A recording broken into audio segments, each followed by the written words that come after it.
listening to the Patriot Nation Podcast.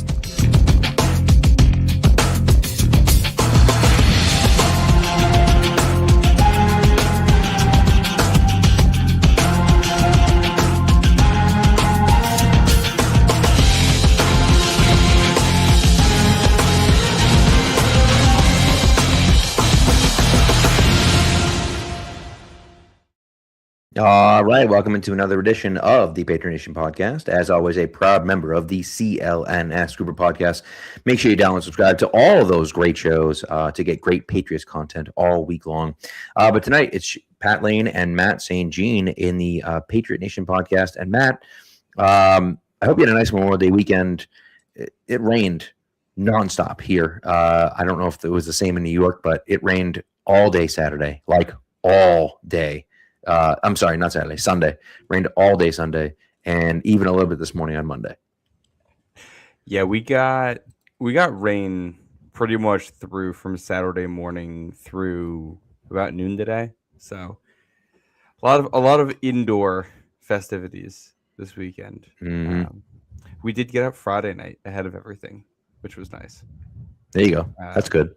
Yeah, and I know it was fun. I had a buddy's engagement party over the weekend, which was indoor. Played a beer pong for the first time since college. Oh my goodness! Yeah, I was a little rusty on that one. I don't know. Yeah. yeah. I'm not. I used to be really good. Now I can imagine I'm not very good at all. But I used to think I was very good. I don't know if I actually was very good or not, but I used to think that I was. And ultimately, I think that thinking you're good at it is good enough. You know what I mean? That's like 2/3 of it. As long as you are like remotely decent at throwing a ping pong ball, the confidence is 2/3 of the battle. That's correct. Yes, I agree. And the other 1/3 is just like finding ways to like insult your opponent and get in their head. 100%. Oh yeah, 100%. Yeah, a lot of good times. It's so funny with the different rules, and everyone plays by their own rules, and then people get mad because it's like, no, that's not my rule. Well, then that's my rule. Well, then you're supposed to do this, and then with this water cup, and if you hit it in the water cup, it's game. And if you don't, it's like, oh my god, all right, guys. Like, it was funny when we would come home in the summer from college. In my friend group from high school, two of us went to the same college, and everybody else all went to different schools, which made deciding the rules easy because we just were like, all right, well, there's two of us and we have our rules, so we're just going to play by that. Yeah, it's nice. It works out. Yeah, it's funny. We had like our home rules, and then we'd go to college, and then we'd just like wherever the party was, we'd be like, all right, what are the rules? All right, we'll just play by those ones. So it's so there's something fun about when you meet people from other schools, and it's like you find out like, oh, you do it that way, or you call that right. One of those things. What was that? You played with water in the cups when you played pong? So early in my college career, I did not. And then we were like, all right, this is disgusting. We should just play with water in the cups. Like, what are we doing here? I feel like that must have been around when that became a thing. When I told my dad that we were playing beer pong with water in the cups and then just drinking out of a can, he was disgusted by that. Yeah. He was like, what? He's like, what are you doing? Yeah. Right. Yeah. No, it was like maybe we shouldn't be drinking the dirt that's on the ground right now that we haven't swept in like 3 months. Let's just play with water instead. Yeah, maybe we shouldn't be contaminating the beer with every single thing the ping pong ball touches. Yes, correct. Yes. Yeah. Brother. I think this is actually going to make a nice little segue into what we're doing here. Yeah. We're talking about the 2016 Patriots, which was also my freshman year of college. How about that? Yes, which I was rewatching. Yeah, these games. It's funny, like this is the first time in my life that I like wasn't watching Patriots games at home on the couch with my family. So like that was an adjustment for me. Yeah. Well, just to give some context, shout out to my little guy Johnny. It's his 10th birthday today. So while you were a freshman in college, my third child was born. So yeah, and actually before you were a freshman in college, because he was born obviously in May before the season started. So yeah. So just a little context for how far apart we are. My first was born when I was 27, just so everyone is on the same page here. Not like I was. I'm 28 now. Teen dad, you know what I mean? Yeah. So my parents were 27 when they had me too, and it's like, man, I'm 28 now. That's weird. Mm-hmm. Mm-hmm. But Yeah. So I think so. We're gonna talk about the 2016 Patriots. We're going back through this. We're breaking this up into chapters, but I do think it's funny. We had not specifically talked about this, but I was like, all right, we can break this up into chapters of the season. yeah. I was like, all right, the first one will be the suspension. I was going to tell you that. I look at StreamYard. You've already named the episode of Yep. that, so we are already on the same page here. Simpatico. Yes, we're gonna go back through this season since it has now been a decade since the Patriots Super Bowl run. This episode, we're going to talk about the first 4 games, the Brady-less games that season. And I think if we're going to start there, this has to start a month before your third kid was born. Yep. On April 25th, 2016, when the court hearing comes down saying that Tom Brady's suspension has been reinstated. And he would appeal from there. We'd find out in the summer the appeal would not be granted. He could have gone to the Supreme Court, said no. And yeah, this is finally a year and a half later. The punishment is finally paid for Deflategate in full, with Brady being suspended for the first 4 games, setting the tone there. Before we get into like everything else about this, I feel like we got to talk about the suspension and where we were at this point, because I still am shocked that it got upheld the way it did. So what's really interesting is that, and what it's crazy to me, it's been 10 years, because this is something we talk about Deflategate and you talk about, all the different scandals that the Patriots had. Right. And listen, Spygate was garbage, right? But at least the Patriots did something wrong. Like, I can admit that the Patriots did something wrong. Now, does it matter? No, it doesn't matter. But at the end of the day, like, when I look at it and say, okay, at least they did something wrong. The NFL sent the memo out, said, don't do this. The Patriots. Now, was it trivial? Yes. Should they have, lost a first-round draft pick and all this stuff? Probably not. But at least they did something wrong. Yeah. When you talk about Deflategate, the absolute ridiculousness of all of it is just, it's insane. It's insane to me to think that Brady was a psycho about how he wanted his balls. He was a psycho about it, apparently, right? That's the argument, right? I know I'm right. sorry. I am, for the sake of this episode, I'm going to go back 10 years from my here too. Right. And so, but if that's the case, then he's having some fat guy go into a bathroom and deflate the balls for him. It's just it's all this stuff where you just kind of like, what are we talking about? And again, I look at Walt Anderson, who is the guy who basically said that the balls were missing in the first place, all this other. It's like, well, he said he lost track of the balls. He said that never happened ever in his career before then. Had he ever worked a Patriots game before? Because if this had been going on, you would think they would have been doing the same thing. Did anyone else ever report losing the balls for a certain amount of time? No.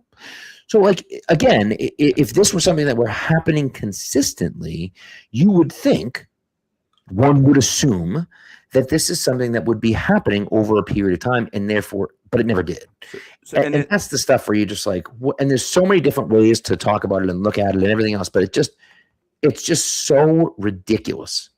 Well, I think that the time period here is a very important part of it. But like, big picture, if you told me that any NFL quarterback, but especially someone who is as meticulous as Tom Brady, right, cared so much about specifically the way his footballs were, that he was willing to skirt the rules to get them exactly the way he wanted, I think that's very plausible. It wouldn't take me that much to think a quarterback might try to do this.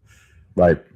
Everything about the way it happened doesn't really back that up. And like, there's kind of like a double thing going on with the NFL's case in this, in terms of the timeline, because they kind of allege that it's like this long running scheme based on the texts about the deflator. Right. But what what Brady and the ball guys talk about is how, I believe it was back in 2014, the October game against the Jets that year, was the first time that this ever became an issue. Right. The pressure of the balls, because they were told by the officials that they were underinflated. And when the officials pumped them back up, they overinflated them above what the limit was supposed to be. It Correct. Is after that Brady and I'm forgetting, was it McNally and Strumsky, whatever their names were, met and said, all right, like we have to basically like figure out a process to make sure that's not going to happen again. So in like the official text of everything that's happening here, this scheme could not have started until after that moment. The text about the deflator were from well before that. Right. So the timeline doesn't match up at all there. And like, yeah, you could say the balls were missing. That's weird. That's evidence of guilt. You could also say that no one before this game had ever really cared all that much about exactly where the footballs were. All right. And it's probably likely that weird things were happening all over because this wasn't something people were paying close attention to. So no one cared to follow the rules that closely until all of a sudden you were arbitrarily applying the rules to a 1/10 of a PSI with pressure gauges that aren't calibrated. Like, you're just completely changing the standard by which you're doing this for this game after like kind of being loosey-goosey about it for years. And then the other part of this is like, with the way the punishment comes down, the NFL is saying with the first round pick and the suspension and the fine, they think this is a very serious matter that contributes directly to like the sanctity of the product on the field. If this is that serious of a matter, the genesis of this comes from the Colts in the league being warned in advance that this might happen because of the Baltimore game the week before and Brady throws a pick. Then what you're saying is the NFL essentially runs a sting operation during what at that point is the most important game of the season played so far. You're saying that this is such a competitive advantage that you have to dock a first round pick, but also we're going to wait until halftime to check the balls to see if they messed with them. If you are being tipped off that this is happening and you think it's this important, then the correct procedure should be to check the balls and then check them again right before kickoff and see if they have been messed with. Then you can catch them red-handed because there's not time for like temperature to have changed. Correct. And the competitive balance, which again they have clearly indicated by the punishment, is this is a massive deal for that, won't be influenced at all. Right. It's wild. And Patty kind of sums it up pretty well. The scandal was such bullshit. I mean, like, he's right. Like, and this is again, and there's so many different things, right? The Wells report comes out. The Patriots released the Wells report in context. They do all these different things, right? And so, and you just kind of look at it and you say, okay, like all the evidence, all of it makes no sense. All of it makes no sense. You just look at it and you're like, well, wait, what? What does any of that mean? And there's no evidence really against the Patriots. There's no evidence because, again, what you have to have a baseline of the balls. You have to have a baseline. You didn't weigh the balls before and record what they were. You didn't do that. So you don't even know. There's no evidence. They did weigh them before, but they didn't know which gauge they used, and they were calibrated differently. So you don't know what you're measuring against. But here's what I'm saying to you is that they may have weighed them, they may have measured them, but you're right, they were calibrated differently. Nobody recorded the measurement from the beginning of the game. So you can't record you can't not record the measurement and then record a later measurement. It doesn't make any sense. You don't know how much each one of them dropped. It's just like, what are you talking about? What if the Colts knew this was going to happen, knew science, and said, you know what? We're going to go to the very top of the range. So when we go to the very top of the range, it's going to come down a little bit, but only one or two of our balls will be lower. With Patriots, maybe we're at the bottom end of the range. Still legal. But then when you go out in the cold and the nasty weather and the rain and everything else, then some air comes out of the balls. It's just so ridiculous. And then to top it all off, the NFL says in 2015, we are going to record the PSI of every single football before every single game and then do it after every single game, and we are going to do spot checks, we'll do all this stuff, and we're going to release all of our findings. And they never talked about it ever again. They never released the findings. They never talked about the findings. No one since Deflategate, other than when they're talking about Deflategate, has ever even thought about discussing the PSI of football, because it doesn't matter. It didn't matter then. It doesn't matter now. It's never mattered. It never will matter. It was just a way to screw over the Patriots, take a first-round pick from them, and suspend Tom Brady, and it's absolutely ridiculous. Well, and then after that, like it's funny because like the whole thing is about football, but then like the court case and everything else, it's all like the politics of it. It's like what can be negotiated in a labor agreement. Like that's the legal case of it. It's Brady not turning over his phone, which like it's to me the most insane thing about the entire thing is how very obvious it is from the get-go that the league is refusing to operate in good faith with the Patriots. But then when Brady says, well, I'm not going to, like, if you're openly refusing to correct leaks of information and like letting us get smeared by things, and then you're saying, all right, can you turn over your entire cell phone to me? No. Like you've proven you're not a trustworthy partner for that. And then when you refused, even though he turned over texts, turned over copies of everything, just didn't turn over the actual phone itself. Right. And then when that being held against him, and like basically my understanding of the court case is basically that like your employer, like basically if it isn't specifically collectively bargained how to handle something, your employer does have the right to totally screw you over on this kind of thing as long as they kind of feign that it was fair. And that's what a lot of people didn't understand about the court case, is that the court case had nothing to do with whether Brady was at fault or not. It simply was Roger Goodell can be the judge, jury, and executioner, and there's nothing you can do about it. And that ultimately is why Brady ends up getting suspended. He plays the 2015 season, of course, kind of with that looming over his head, and then it gets reversed, and the courts just basically say like Roger Goodell could do whatever he wants. And it comes to a point where you just kind of say, like, why are we even playing if that's the case, right? And why do we care about this? And so, anyways, I think we've spent enough time on Deflategate, but I think we're setting it up nicely in the fact that you have the revenge tour. Dave Portnoy shows up with the Goodell clown towels and the clown shirts and everything else, and it's fantastic. But that was unbelievable. I actually contacted Barstool because I was going to the game, and I got a whole trash bag full of them, and I was passing them out to people. And you should have seen the people that just like, as soon as people found out that I had them, like I had people sprinting from aisles over to me to get them from me. Are these the Goodell's a clown shirts? Yes, the clown towels. Yeah. I don't know where my shirt. I might not have that shirt anymore. Yeah.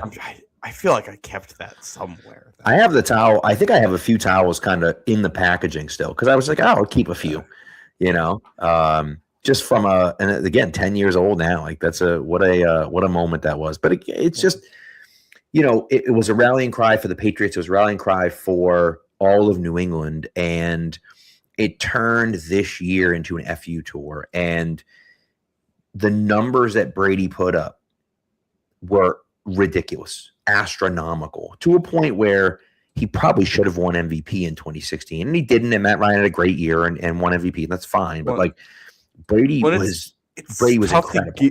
When it's tough to give someone MVP when you miss a quarter of the season, like, which is very true, especially when Matt Ryan also has the season he has.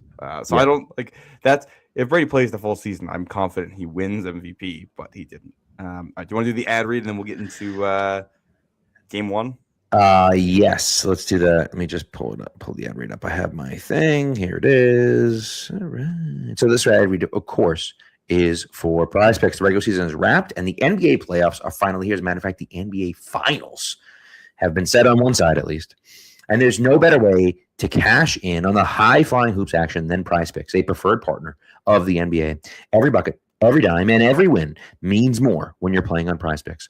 So don't pass up your next shot with Prize Picks and get $50 instantly in lineups when you play your first $5 lineup. So listen, here's what I'm doing, right? This week, I've got a lot of Wemby in my lineups, and it hasn't worked out. So I'm switching it up. I'm mixing it up. I'm going Chet Holmgren, who I picked last time. It didn't work out, but that's okay. Chet Holmgren for more than 22 points, rebounds, and assists, and Devin Vassell for more than 24.5 fantasy score. So we'll see how that goes, but that's what I have for tomorrow night's game, or again, tonight's game if you're listening in podcast form. Get in on the action with us today. What you're going to do is download the Prize Picks app, use the code CLNS to get $50 in lineups after you play your first $5 lineup. That's code CLNS to get $50 in lineups after you play your first $5 lineup. Prize Picks, a preferred partner of the NBA. All right, I'm going to set the tone for us here real quick for game one. We're going to, for those who were here last year, we did very in-depth breakdowns of the 21 game winning streak. We're not going to go as in-depth for these. We're going to break this up into sections. So I think we're going to talk about each of the first 4 games of the season in this one. We're not going to like go minute by minute the way we did. Yeah. But yeah, that'll just go over this offseason real quick for the Patriots. Brady suspended for the first 4 games. Rob Ninkovich also suspended for the first 4 games. PEDs, right? Yeah, for a banned substance. The Patriots missing both of them. Some of the moves they made in that offseason, you add guys like Chris Hogan and Chris Long, Shane McClellan at linebacker, make some trades in, trades out. So Chandler Jones shipped out to Arizona. That is going to be relevant in just a minute here. Mm-hmm. They go get linebacker John Bostic. They go get tight end Martellus Bennett, which ends up being a big deal. No first-round pick in the draft, also because of Deflategate. The Pats don't pick until pick 60. Their draft class coming in, Cyrus Jones is the first selection. That's just about going to be the last time I think you hear his name in this series. Yeah. Not ideal. No, but next one a lot better. Joe Tooney, Jacoby Brissett, Vincent Valentine, Malcolm Mitchell, Camu Grugier-Hill, Landon Roberts, Ted Karras, and Devin Lucien. And then with undrafted free agents, you also add Jonathan Jones in that group, the most notable among them, with running back DJ Foster and defensive tackle Woodrow Hamilton also making the regular season roster. So, by the way, just so everyone's on the same page here, Patriots obviously lose pick 31, which they would have, or I guess pick 29 or 28, which is what they would have had, right? Their selection was forfeited instead. I think 29, but yeah. Yeah, you're right. 29. Sorry. Yeah. Just a few notable names after that. Jalen Smith, linebacker from Notre Dame, gets taken by the Cowboys at 34. Xavier Howard, corner from Baylor, gets taken by the Dolphins at pick 38. And the guy that I think the Patriots would have drafted, maybe not, but I think the guy the Patriots might have really considered drafting, especially from the situation they were in. Pick 37, D-tackle from Mississippi State. Guy by the name of Chris Jones. Might have helped the Patriots out. Just maybe a little bit might help the Patriots out. That's a real freaky potential guy the Pats could have added. Imagine. Yeah. So, anyways. So they were searching for that at this time because 2014, their first round pick was Easley. In 2015, their first round pick was Malcolm Brown, defensive tackle. Right. If I remember they were trying to find that guy. They really hadn't found. Easley obviously sucked.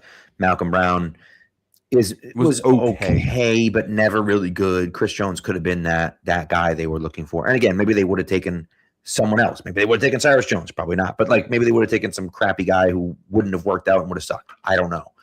But just the fact that they might have taken Chris Jones, what are you going to do? Yeah. The 2016 season for the Pats, it opens on September 11th. So 15th anniversary of September 11th. Sunday Night Football at Arizona. This is a matchup of the two teams that lost the conference championships the year before. So this is an Arizona team that had been red hot in 2015 until they lost. They got blown out at Carolina. Obviously, the Pats coming off that devastating loss in Denver, where you have Gostkowski missing the extra point and the failed 2-point conversion at the end, and just trying to stay alive against that Denver defense in that game. This would be the first time the Patriots would return to University of Phoenix Stadium since beating Seattle in the Super Bowl there after the 2014 season. So, a big stadium. Malcolm Butler playing back there again, and you're going against Chandler Jones. You're doing it. So obviously, no Brady, no Ninkovich, also no Rob Gronkowski in this game. He was done with an injury, and no Nate Solder. So, a lot of faces out. Obviously, the Patriots end up winning this one. They take it 23-21 is the final score. I'll kind of let you go from here and what you thought going back and looking at this game. So I remember the excitement before this game because obviously we're, sad about Brady not being there. But at the same time, Jimmy G. And we saw some stuff out of Jimmy G in 2014. We really didn't see him in 2015. And so you're thinking, all right, now he gets a chance. He gets 4 games to show the type of player that he is. And if that's the case, you look at it and say, all right, well, if he plays well, we can get a first-round pick for this guy, right, if we trade him. And so that was kind of the thought process going in. And this game starts out fantastically for the Patriots, right? He throws that. I still remember that touchdown pass to Chris Hogan on the left sideline. He just oh, my God. Like, Hogan, his first game for the Patriots. Jimmy G, his first game starting for the Patriots. And you're like, this is unbelievable, right? Completes a pass to himself in the first play of the second half. Jimmy G does. And so it's really it's interesting. And then, of course, they win, and Jimmy G has a fourth quarter comeback victory in his first career start, which is pretty incredible, right? And so I thought there were some interesting things about some just quick notes from this game. Malcolm Mitchell plays in this game, has a catch that looks eerily similar to a catch that he made in the Super Bowl, a third down catch in the Super Bowl, I believe. It's just a comeback route on the left sideline. It looked exactly the same as the other one, which is crazy. LeGarrette Blount has a nice touchdown run, then fumbles, which he was wont to do at times. Well, and you mentioned comparisons to plays in the Super Bowl. In some ways, this plays out as like an inverse of it. And the Patriots go up 10-0 and then 17-7, and then Blount fumbles, and that kind of starts the Cardinals' run. And you think to the Super Bowl that ends that season, where Blount fumbles in the first half, which is what kind of starts the Falcons' run, and then they come back from it. Yeah, it's funny to see the way that happens. Yeah, it's 100%. I agree with that. And then so there was also a bad strip sack in there, which was recovered by Chandler Jones. Not forced by Chandler Jones, but recovered by Chandler Jones. The other thought I had was 2 things from Arizona. David Johnson, incredible. Oh, he was so good. And Larry Fitzgerald, I mean, the touchdown catch that he has over Logan Ryan, if you haven't seen the clip, go back and watch the highlights of this game, because this game ended up being a really competitive and fun game. If you go back and watch the highlights of this game, the touchdown catch that he has, Logan Ryan's draped all over him in the corner of the end zone, and Carson Palmer throws a pop fly to the corner of the end zone. And Fitzgerald just I have no idea how he found the ball, somehow tracked the ball, caught it, juggling it as going to the ground, holds on. He was absolutely incredible. I feel sad for him that he never got a championship, but he was awesome. I think 8 catches, 81 yards, 2 touchdowns for him in this game, because he had 2 in the same end zone. I think both from the 1-yard line, both from the left slot against Logan Ryan. One is that slot fade, which is the one that gives Arizona the lead in the fourth quarter. And then he has the first touchdown of the game for Arizona on just like a little rub route to the flat. And it's just one of those where with a little rub route, you need a corner who can not just beat Larry Fitzgerald to the spot, but take him down. He's such a big body. And Logan Ryan makes a good play on it, but Logan Ryan's a good corner, and Larry Fitzgerald is a Hall of Fame receiver. That's what it comes down to. Tiers apart there in ability. And I think watching this game, it's funny, the Patriots are up 17-7. And I think I remember watching this in college. It felt like, all right, Patriots are in a good spot here. Garrett Blount had a touchdown run in the third quarter. Yeah. But the second half of this game was wild. Only 1 punt in the entire second half. I think 3 touchdown drives, 2 field goal drives. You have a fumble in there and a missed field goal, which we're going to get to here. And the kneel down. It was just a lot of scoring. And what's funny is it was one of those games. All right, Pats are up 17-7, and there's the fumble. Arizona goes down and scores to make it 17-14. It's all right, we're getting interesting. But then Jimmy G leads a drive, and Steven Gostkowski, who, some anxiety around him after the way the season had ended the year before, nails a 53-yarder, and you're up by 6 in the fourth. I think going into the fourth quarter at that point, and it's like, all right, you still feel really good about where you are, and then David Johnson 54-yard run to set up that Larry Fitzgerald go-ahead touchdown. It's shit. There's 10 minutes left in this game, and we've scored on 2 of our 3 possessions in the second half. We came in to the second half with a lead, and now we're down by a score. Down by 1. And I think the real play of this game, if there is one, Chandler Jones sacks Jimmy Garoppolo on the first play of the drive after Arizona takes the lead. Yep. And it sets up a 3rd and 15, and Jimmy G scrambles, steps up in the pocket, and hits Amendola for a 32-yard completion down the field. I remember in that moment, it was that, we have something here. This is a live one that he can do stuff like that. LeGarrette Blount picks up a 3rd and 11 after that on the ground. Yeah. A wild call, but it was one of those ones where it's like you're in field goal range. You need 5 yards. Like even if you only pick up 5, you feel all right with it. Well, it was like 3rd and 11 from like the 38 or something like that. So like you don't care about the first down. You just want to pick up like 4 yards. So you feel really good about the field goal attempt. And you just get the right play call in, and Arizona just seemingly didn't expect a run at all. And all of a sudden, Blunt's rumbling for a first down. You take 2 more minutes off the clock and kick a field goal to go ahead late. And then that sets up the defining possession of the game.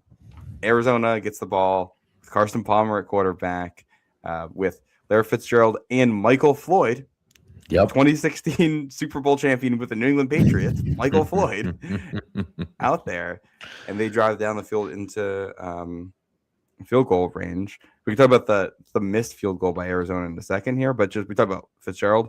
He had 46 receiving yards on the last drive. So 2 touchdowns earlier in the game, and then on what you're hoping is the game-deciding drive, unguardable. And this is late career Larry Fitzgerald. The fact that he was still doing this at that point is so impressive.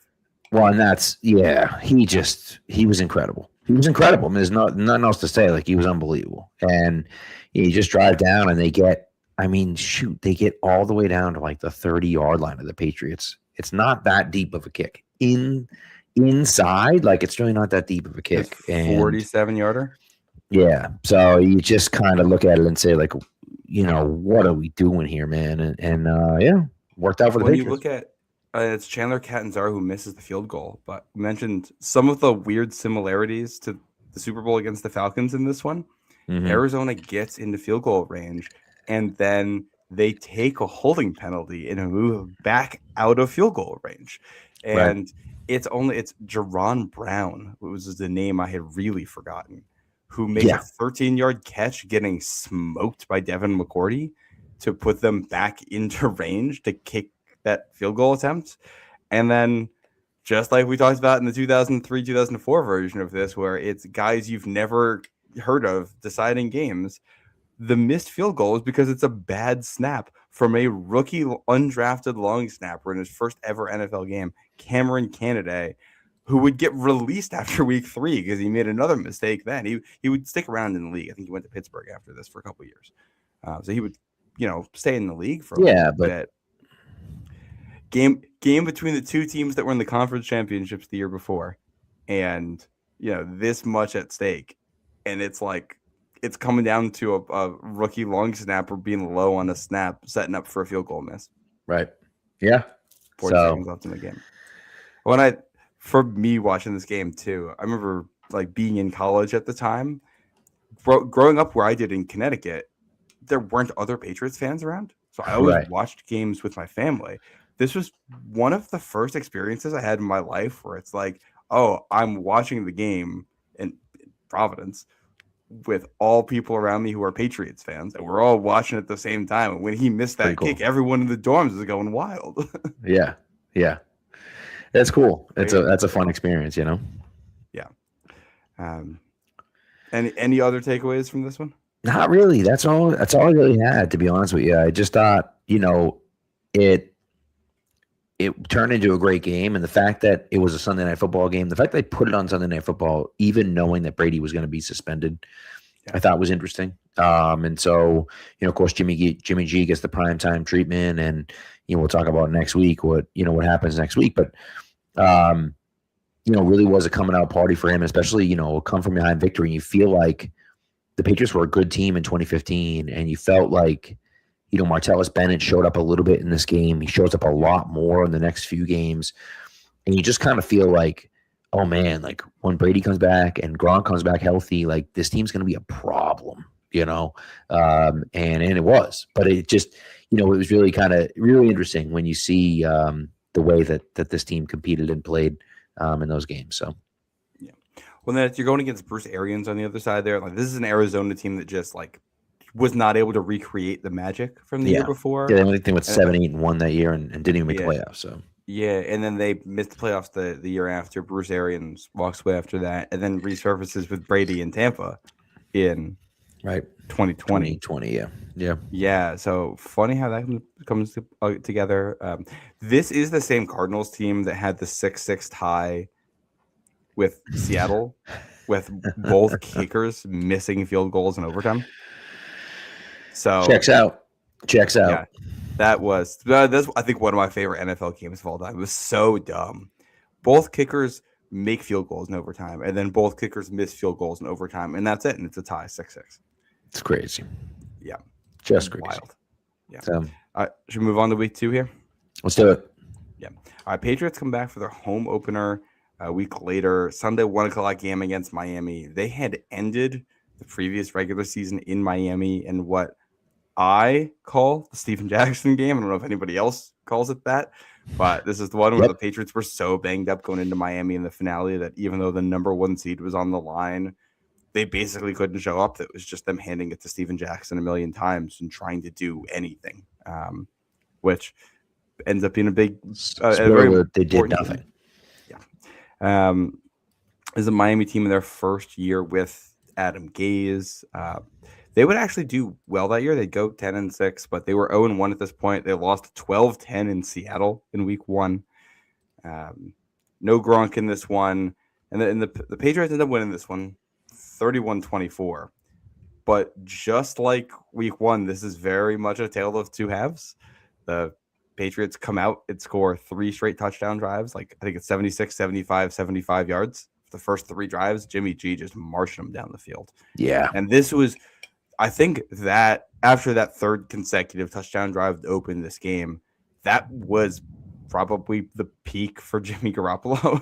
Yeah, 100%. Obviously, he plays in the Super Bowl later, but in terms of, man, this guy could be something special.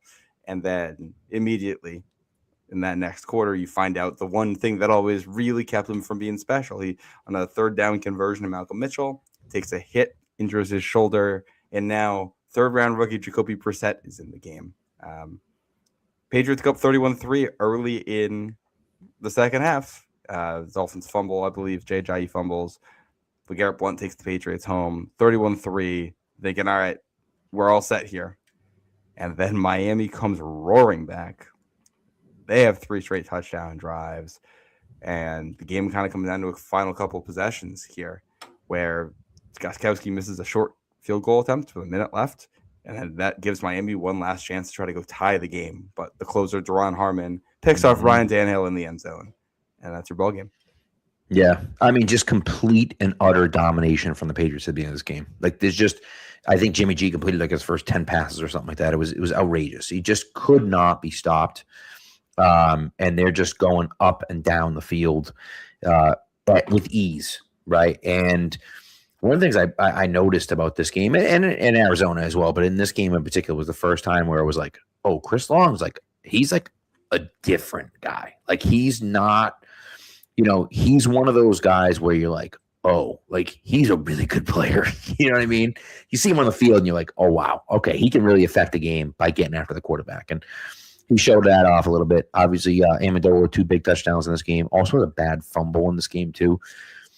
And you just kind of look at it and think, all right, what can we do here in this game? I think Brissett went 6 for 8 passing in this game. Jimmy G gets hurt on the third down conversion, as you say. Made a really nice throw to Malcolm Mitchell on that play to get the first down. But it's just he gets hurt. It's the AC sprain. And I know it's on the throwing shoulder, and I know it's a lot. It's tough. But I think when you see the difference between how he handles injury and how Brissett handles his injury later on, I think you see the difference. And you see why some players kind of questioned Jimmy G and didn't necessarily love him as much because he was unwilling to play through things. And listen, I get it. Some guys just can't play through things. That's fine. It's the NFL. You got to be able to play through some stuff. And, being a guy that can't, that's challenging for you. And again, Jerron Harmon hadn't really made his name yet. But, picks Tannehill off on, it was Hail Mary last second play, but nevertheless, picks Hail Mary, picks him off. And, of course, Devontae Parker toasts the Patriots a little bit in this game. Patriots legend, Devontae Parker, of course, that is. So, it was interesting. Touchdown in this one. What do you say? Kenny Stills touchdown. Kenny Stills, yeah. So it's just that's one of those peak mid 2010s wide receiver names. Yeah, 100%. So I didn't have a ton from this game. I thought it was interesting that the Patriots went up big and then kind of let down after Jimmy G left and let Miami back into the game.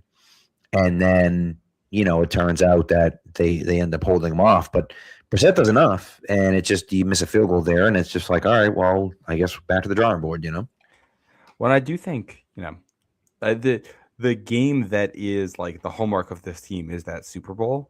And you look at how that Super Bowl is a tale of two halves, and the fact that you go back and watch the first two games of the season, and it's like, man, that defense was really good, but it was a little bit streaky.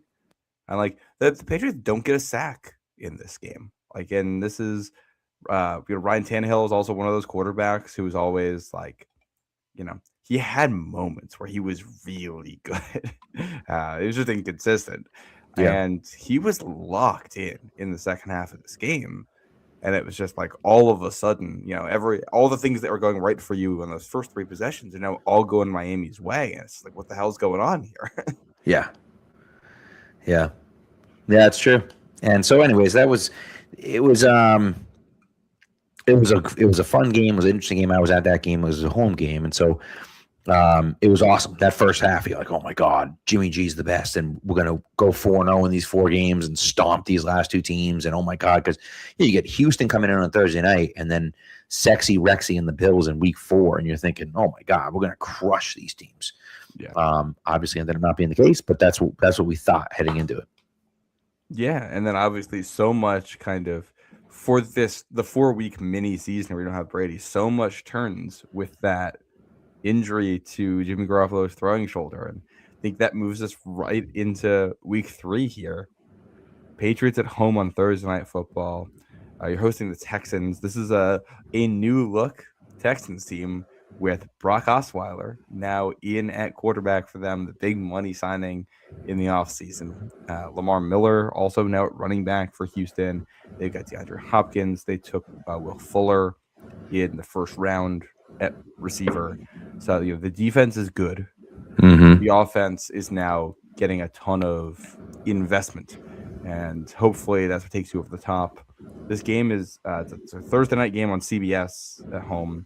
Bill O'Brien and Vince Wilfork coming back to New England for the first time since leaving. This is also the Patriots' first color rush game. This is the debut of those, which those jerseys become the template for what the team wears now. So kind of funny looking back, and all of a sudden you're down to your third string quarterback for a game like this. A Houston team that was in the playoffs the year before, and we now know they would meet in the playoffs that very season. Not an ideal circumstance. Gronk does come back for it, but doesn't play that much in this game. He's still battling a hamstring injury. Doesn't have a catch, by the way. Yeah. And it's also, for Brissett, he becomes the first black quarterback to ever start a game for the Patriots in this one, which is pretty cool. Crazy. It was something that I think was noted at the time that it was a little bit of an anomaly that it had taken that long, too. But this is the moment where that happens. And this is a very strange game.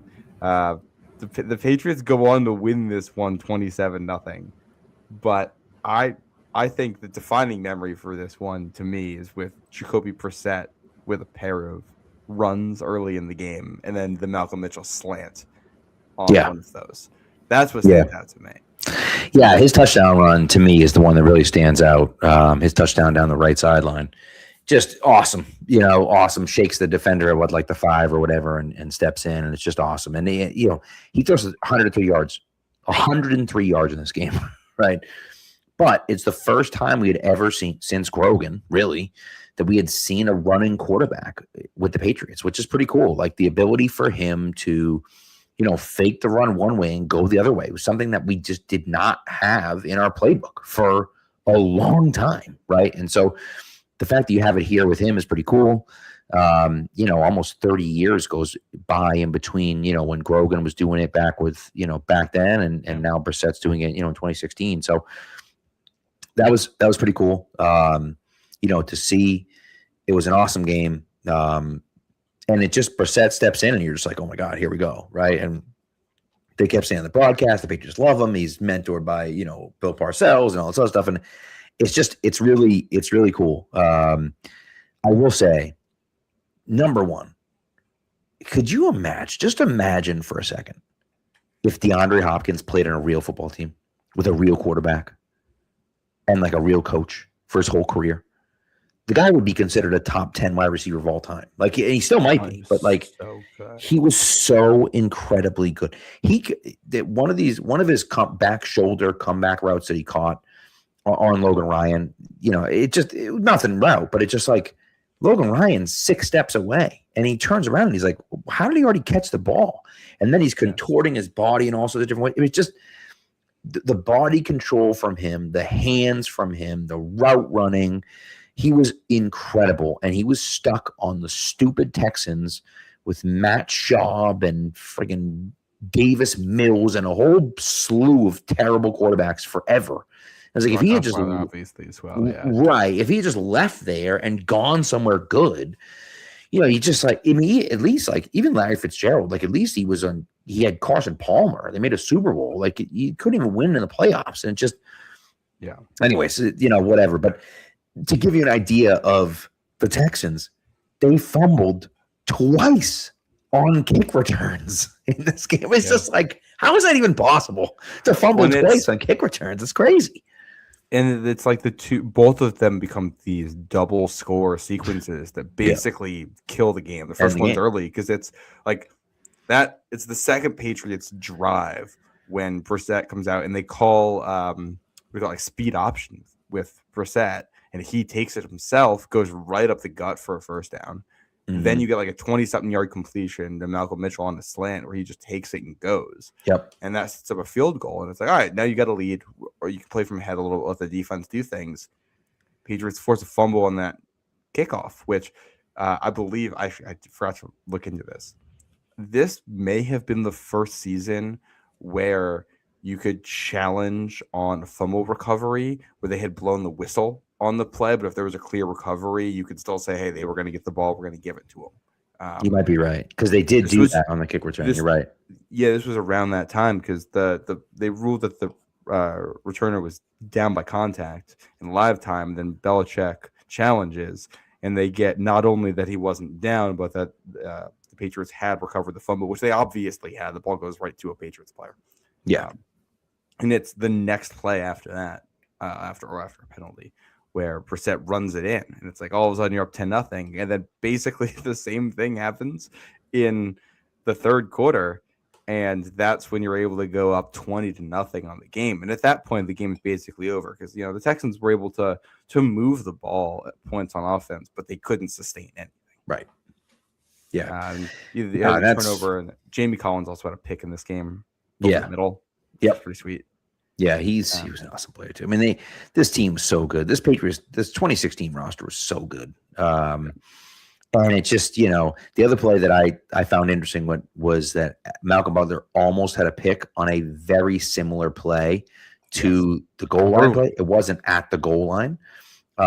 But you know, 32, right? Yeah. Same type of play. I think it was actually a fourth down. I think it was a fourth and 4 or something like that. Okay. But either way, it was, you know, it was just an interesting play where it's like, oh my God, there's the play again, and Malcolm Butler almost has the same pick on the exact same play. You know, so yeah, he's got that knack for it.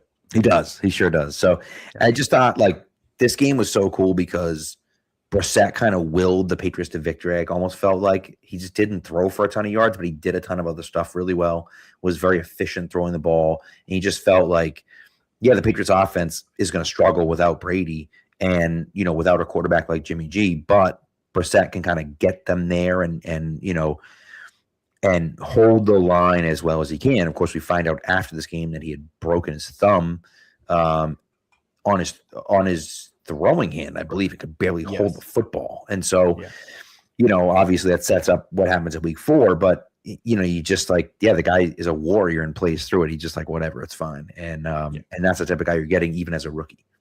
Yeah. I want to give a shout out to an unheralded Patriot in this one, Jabal Sheard, who was a rotational defensive end on that team who they brought in. I think they brought in the year before, but he gets a sack on the first possession of the game, a third down sack on Osweiler. And at a game like this, where it's a short week, rookie quarterback, big time opponent coming in, prime time, and you're Houston starting with the ball, you need a defensive stop there. And to get not just a stop, but a big play, a sack that gets the crowd into the game, I feel like that is important for at least you're leveling the playing field. You get your offense gets to take the field with the score as 0-0. Your fans are confident and there's a buzz in the building. You're not asking Brissett to go play from behind immediately. I thought that play was pretty big. I definitely think that the fact that this is a short week probably helps the Patriots here. I agree.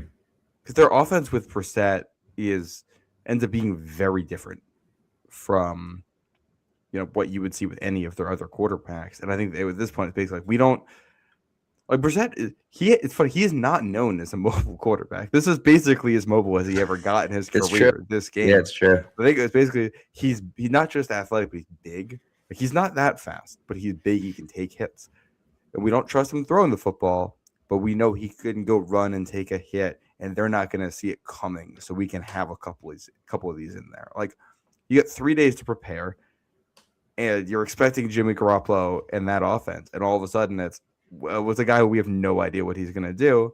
Yeah. And the second drive, they're bringing out speed option stuff on you. It's like you're just there's no way to prepare for that for a defense. True. I think which really works in your favor. And then the other play we don't talk about. Hadn't talked about the nail in the coffin is LeGarrette Blount with a 40-yard touchdown run. Yeah, in the fourth quarter to put this game away. And it was so good that year. He had one hell of a season. Yep, sure did. So. Which I think we haven't actually explicitly said it here, but we talk about the running game being this good, and we talk about the quarterback and everything. Like that offensive line that year was so good. The fact that they're able to do that to a Houston defense that was good. That's a good Houston defense. Yeah. With no Brady, with basically no Gronk. He played, but he was basically used as a blocker in this one. You're not really able to throw the football. And the Patriots tried to run early in this game and kind of struggled. The goal was to establish the run, and Houston wasn't really letting them do it for a little bit. So the fact that you are able to actually get there on it, I think is a testament to that offensive line. And all the skill guys played well. I mean, this team went 4 deep at receiver with guys who were legit NFL players. Yeah, you look at you know what thought came into my mind by the way watching this game. What's that? Malcolm Mitchell doesn't get injured. I know. The last year of his rookie deal would have been 2019. Like, are we ever even talking about N'Keal Harry or a receiver with that pick? That's true. Now the flip side, if Mitchell doesn't have injury issues, he doesn't last in the draft. Well, that's the thing, right? So, but yeah, it's interesting, And so, speaking of LeGarrette Blount, it's so interesting. His career is so funny because he played for a long time, but he never had. He only cracked 200 plus carries twice in his career, 2010 and 2016. He only rushed for 1,000 yards in 2 years, 2010 and 2016. And 2016 was the only time in his career he ever surpassed 7 touchdowns. 7 was his previous career high, and he goes for 18 in 2016. He's just unbelievable. Leads the league in rushing touchdowns and just comes out of nowhere, and you're like, oh my God. And is a huge part of this Patriots offense. And that's what's so interesting about the Super Bowl was that Blunt's this huge part of the Patriots offense, and they win a lot of games because of him and running near the goal line. And then he doesn't play basically the entire second half of that Super Bowl. And so it is interesting where he was such a big part of it, and then he just kind of is nowhere to be found after that. So it's really, really kind of fascinating in that way. Well, and then I think what is also crazy about how good LeGarrette Blount is that year is that it was a true running back by committee group. I mean, this team had 3 really good running backs. One guy we didn't mention in here at all is Dion Lewis, who was on injured reserve at this point from his torn ACL the year before. But when these teams meet again in the playoffs, we're going to talk about that. It's Dion Lewis who kills them. And when we go to the Super Bowl, it's James White in that game who is fantastic. You know, the fact that you had 3 running backs on the team, you know, none of these guys is a Pro Bowler or a Hall of Famer or anything, but all 3 could be a true weapon for you in any game.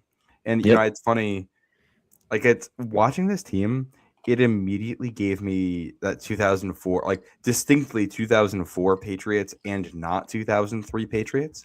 Because it's like when you watch that 03 Patriots team, you know that this team is a good team and a team that has real weaknesses that they have to work around, and they overcome them to win. And because of that, like they play a very defined style. And then the 04 Patriots, like you watch that team, and there are games where it's like you almost don't notice Tom Brady. Like he just is just kind of there because he just doesn't have to do that much. The team is so good, and you have so many. I mean, that team has multiple running backs that are good, and a lot of depth at receiver, and an elite offensive line, and a defense that can do a million things. And it's like 2016 team was very much the same way. They could beat you in so many ways that. You can beat a team that goes to the playoffs 27-0 in a short week with a rookie 3rd-round quarterback. Yeah, it's pretty wild. So not Brady, all right, doing it either. On to week 4. Yeah, week 4 is I mean, I would say of all of the games that like mattered, so throwing out week 17 games where guys are sitting and stuff, this game I think is the single most lackluster game of the Brady-Belichick era. Yeah, probably. Patriots get shut out 16-0 at home in week 4 to the Buffalo Bills. It's 1:00 home game, the Rex Ryan Bills, where he actually doesn't last the full season. He gets fired right before the end of the year. But this is Jimmy Garoppolo decides not to play in this one, as I believe how it has been characterized by pretty much people. Yep. It was a pain tolerance issue, I believe, at this point with his shoulder. And at least some former players have said he practiced that week and then wasn't, whatever reason, he was not good to go on Sunday. Right. And so with a broken thumb on his throwing hand, Jacoby Brissett has to go out there and play. I think the single most interesting thing that comes from this game has nothing to do with what happens during the 60 minutes of the game itself. So before the game, Brissett and Malcolm Mitchell together do the Brady run down the sideline during warmups. Yep. And Bills players take exception to it and like start a fight. Yeah. Safety Robert Blanton's the one that starts that, and he just shoves Jacoby Brissett before the game, which is insane. Yeah, it's crazy. Yeah, for no reason. It's crazy, and that is one of those things where you're like, what in the world is going on here? But that's who the Bills were, and that's a big reason why Rex Ryan was fired. And you know what's crazy is that Brissett throws for over 200 yards in this game, right? Doesn't throw an interception. Obviously, has a bad fumble, but you understand it because he's got a broken freaking thumb. And he plays a lot better than I think people would have expected him to do. Yeah, and then this just ends up being like a very strange game. I actually completely forgot about this until watching it. The opening kickoff Cyrus Jones doesn't know what he's doing on the return. That'll be the last Cyrus Jones mention that we ever get on this podcast. I don't know. We are talking about 2016 Patriots, so he might come up another few times. He might come up again. How many? When is the last horrendous play that he probably made? Who knows? Oh God, what a terrible pick that was. He returns the ball, like hesitates on it, and then returns it out to the 9-yard line. So the Patriots in this spot, they're starting with the ball, but you're deep in your own territory. The first play is a little dump off design pass to Julian Edelman, and he takes it 90 yards and gets tackled at the 1-yard line. And I will say, I think if this had gotten reviewed, it may have been a touchdown. It was very close. He got tackled like right at the goal line, going towards your end zone over there. And then there's a holding penalty that calls it back, and the Patriots go back to their own 5 and go 3 and out from there. And that was basically the high watermark for offense on the day. Yeah, a play that doesn't count. The Patriots did get to the red zone later and got very close to scoring. And then there's a holding penalty, I think. Well, Brissett fumbled too. There was one of the times they had they had a 3rd and 1 from like the 4-yard line or something, and then there's a holding penalty that moves them back 10 yards. And Brissett tries to scramble on it and gets drilled. And loses the football. There's a wheel route to on the first drive of the second half to Brandon Bolden, and he drops it, and it would have put the Patriots at like the 2-yard line. Yeah. Did Gostkowski? Oh, after Gostkowski missed, did he miss a field goal in this one too? I think he did. He put one off the upright. He probably did, if I had to guess. I believe that was this one. I have to search my notes here. That was right after the Brandon Bolden drop. Yeah, he put one off the upright. So things shaky for Gostkowski early in the season. But there's just the Bills went touchdown, field goal in their first 3 drives with Tyrod Taylor, LaShawn McCoy, and Mike Gillislee basically being the entire offense, and that was it. The 13 points would have been more than enough to beat the Patriots that day.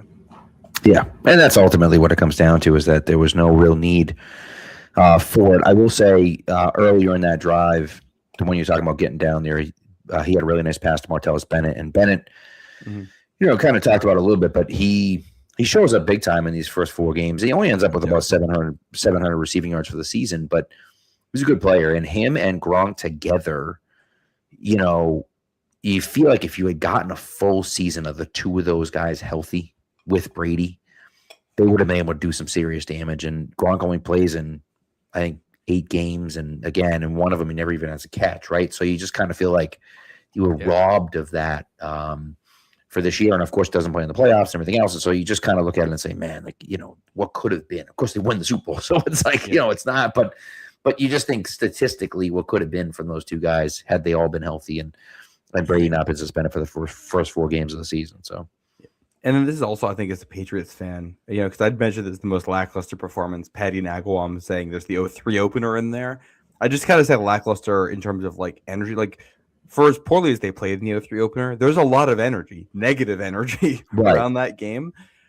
You get shut out 16-0 at home by division rival in a game that matters. And I think most Patriots fans walked away from this being like, I don't know, you still won 3 of the 4 non-Brady games, and you only lost this one because you had to go to your 3rd-string rookie quarterback playing with a broken thumb. Like, I don't think anyone really cared that much that you would have liked to win, but like the fact that you lost is like, all right, Brady's back next week, we're fine. Agreed. Yeah, I agree. And it is interesting. The league did start the Patriots 3 out of their first 4 games at home. You would think it's obviously easier for a young quarterback to play at home than it is on the road. So maybe kind of helped them out in that respect. Of course, and that means you have more games on the road. They play 3 out of the next 4 on the road as opposed to at home. And so that obviously makes a difference, but, they play 3 out of 4 and then 5 out of 6 actually on the road with a bye week mixed in there. So, but, they win most of those games. Of course, they'll only lose into Seattle at home, which I'm sure we'll talk about at some point. But, it's just, it is this team, you just feel like they finished the season with 2 losses, and this one you're just kind of like, all right, Brissett can't even hold the ball and still somehow throws for 200 yards, right? And they still win this game. And, it's really one of those things where later on you play in Buffalo and just absolutely demolish them a few weeks later, right? 4 weeks later after this. And so you feel like, very quickly. If the Patriots had been even close to full strength, they would have crushed this team. And that's exactly what happened. And, it's interesting. This season was an interesting season for me. I missed the Cincinnati game because I was on the way home from a wedding. I stopped at a random 99 in like the middle of either Maine or New Hampshire to like watch the first half with my family. I had Johnny was like 6 months old, not even, a few months old. And my wife's like, we need to go. And I'm like, I'm watching the game, but anyways, that's a story for another episode. But we'll do that. We'll do that Thursday. But that's but anyways, these first 4 games, you come out of it 3-1. You can't really feel much better than you do about the football team. Obviously, you would have liked to have seen more from Jimmy G and not have him get hurt. Obviously, you would have liked to have won all 4 of the games. But just overall, from a team perspective, you just feel like, your team is in a position where they're a really good team. And they've shown you already that they're a really good team. And, now we're 4 games in, we're 3-1. And, you lose badly in this 4th game. But you almost feel like the team at this point is just waiting for Brady to come back. And it's like both their quarterbacks are banged up. And you're just like, oh, just get us to freaking Tom Brady being back. And as you said, there's just not a lot of energy around this game. The team doesn't really care. The fans don't really care about the game. You lose 60-0, but you're like, who cares? We're 3-1 now. Like you're 3-0 going into this game thinking, who cares if we win or not? We already have done what we need to do. As far as what we need to do without Tom Brady being around. So they're calling it the most week 17 week 4 game of all time. Yeah, really. It really did feel that way. Yeah, I agree. Yeah, it was. The team, like you said, they did what they needed to do when you don't have Brady out there, and really don't have Gronk plays in this game too. But he's not really there. Right. The fact that you're down those guys and you're still winning like this against good teams. I mean, at Arizona on the road, that's a tough game right there. This ends up being a good Miami team. Like that's a good win to get over Miami. Score 31 points against them. And obviously the Texans win a great win. So the fact that you're able to do all that, you've already proven you can compete with good teams without your best players. You have to feel happy about it. With where you end up at that point.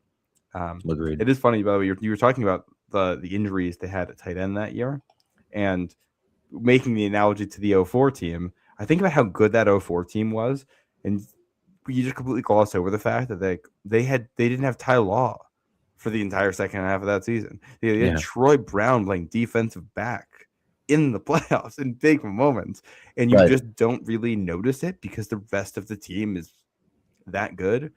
And that's really what this Patriots team was. You look at that defense and it's really just like super solid guys up and down the roster. One name I'd forgotten about who stood out to me watching highlights back of the first game was Justin Coleman. Yeah. Who was one of their slot guys who made a couple really from good the Jets. Patriots got from the Jets. Yeah. Yeah. But obviously, Jonathan Jones is a UDFA. I think is a name. He makes some plays as the season goes along here too. But just the fact that there's like no real weaknesses on the team. It's not the best pass rush ever, but they get after you. It's not the best run defense ever, but they can stop you when they need to stop you.